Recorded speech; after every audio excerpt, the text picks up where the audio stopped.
Kasi naputol, Marcy.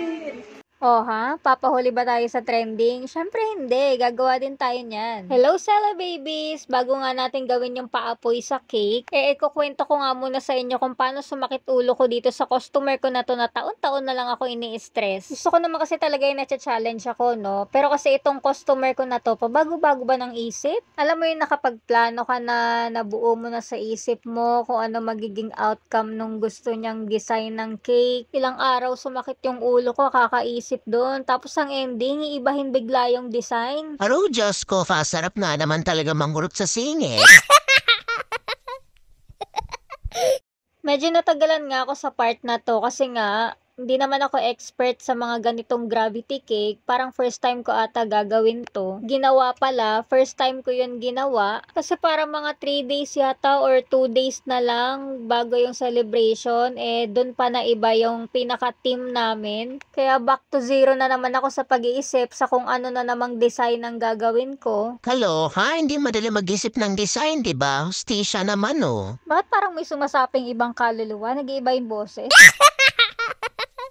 Buti na lang din, may mga stock ako dito ng mga styro balls kasi nagagamit ko talaga yon. Kaya di ako nawawalan. Kaya pag check ko, sakto, meron pa akong iba't ibang sizes. Sabi ko, okay na yon. Ipupush ko na nga talaga dun sa gravity cake. Gumana na naman yung pagiging pala desisyon natin dito. Minsan kasi pag may naiisip akong design, kailangan magagawa ko talaga siya. Actually, parang madalas Yung alam kong mahihirapan ako, pero kailangan ko ano yung naisip ko, yun ang mangyayari sa gagawin ko. Kasi hindi talaga ako matatahimik pagka hindi ko nakita yung design na nasa isip ko na yun ang nagawa ko. Naintindihan niyo ba? Ang gulo ko, no?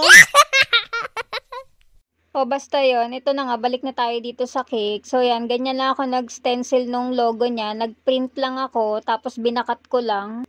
Tapos dito, hindi ko na nga sa inyo napakita kung paano ko ginawa si Goku kasi sobrang stress na stress ako dyan. Hindi naman kasi ako magaling gumawa ng mga ganyang topper. Nakatatlong palit din yata ng muka si Goku dyan. Napagod na siya kakapalit ng muka. Inabot nga din ako ng madaling araw dyan kay Goku kaya sinukuan ko na rin. Pero okay din naman. Pwede na. Ang pinaka-edible lang pala na cake natin dito ay yung nasa gitna, yung color red, yung fondant. Ang size niyan 8 by 5. Kasi yung bottom tier parang 10 by 4 o 10 by 4, tas yung middle 8 by 4. Tapos yung pinapatungan ni Goku sa taas, dami din yon, 6 by 3 ang size ng styro. Pati yung mga Dragon Balls dyan, binalutan ko lang ng fondant yan, puro styro balls yan. Sobrang plain pala nung middle part ng cake natin dito. Parang feeling ko may kulang, kaya ang ginawa ko, nagprint na lang ako nung dragon. Sino ba yon? Ano ba pangalan ng dragon sa Dragon Ball?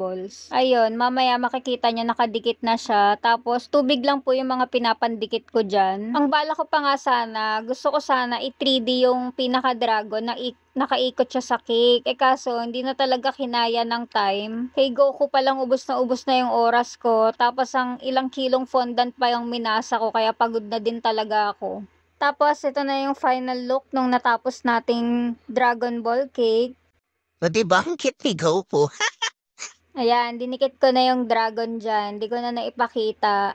Tuwang-tuwa ako dito kay Goku kasi sobrang tibay niya, hindi niya ako binitawan. Na-deliver ko pa yan nag-commute lang kami, sinakay ko pa siya sa tricycle. Ito na nga alam ko ito na yung hinihintay nyo, kung paano ko nilagay yung paapoy effect. Nawalan na nga ako ng pag-asa dito mga B kasi sobrang tagal ng shipping. Parang, delivery.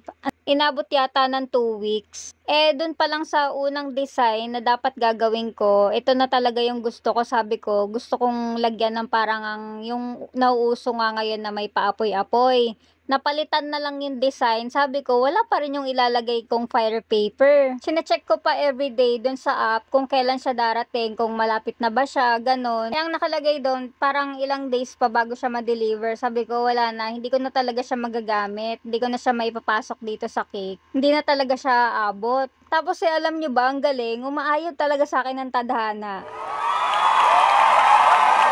30 30 minutes bago ako mag-deliver netong cake, biglang may tumawag na rider. O diba, saktong-sakto dun sa mismong araw yung dating netong fire paper. Kaya sabi ko, kahit konti na lang yung oras ko, ipipilit ko talaga kasi ito talaga yung gusto kong mangyari. Hindi ko na nga din siya na-try, diretso salpak na ako dyan. Lakas ng loob at pananalig na lang talaga na maging successful ang pag-apoy niya. Napanood ko din kasi yung video ni Langga, kaya alam ko na din kung paano gawin kasi nakita ko sa kanya okay naman. Kaya sabi ko, kaya ko din yun, magagawa ko din yun dito sa cake ko. Floral wire na nga lang yung ginamit ko dyan kasi nga hindi na ako ready, di ba nga ang tagal niya dumating, sabi ko wala na talaga, hindi ko na mailalagay. Pati yung drum ko na ginamit medyo maliit din kasi nga hindi ko na in-expect na darating pa talaga tong fire paper. Kung mapapansin nyo nga, hindi ko na naayos yung pag-ikot nung fire paper dun sa may floral wire kasi nga nagmamadali na ako anong oras na nyan. Glue stick lang din yung pinandikit ko dyan.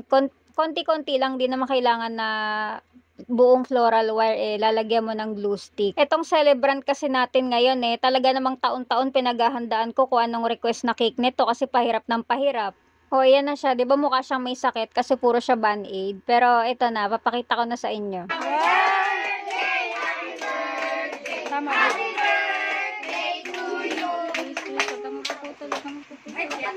Wow, may pasabog. Tumingin ka lang doon. Wow. Ay, hindi siya naputol, Marcy.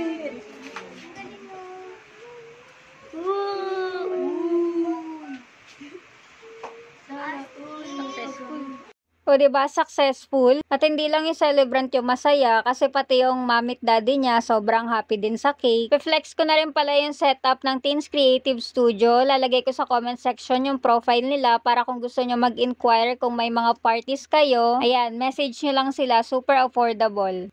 Ito na yata yung pinakamahabang vlog ko. Sana nagustuhan niyo yung cake natin today. Pag may umorder ulit ng mga ganitong may paapoy na cake, mas gagandahan na natin. Kaya sa susunod na video na may ganito ulit na cake, mas malinis na yung pagkakagawa. Pa-like and share na din itong video natin. Yun lang. Bye-bye!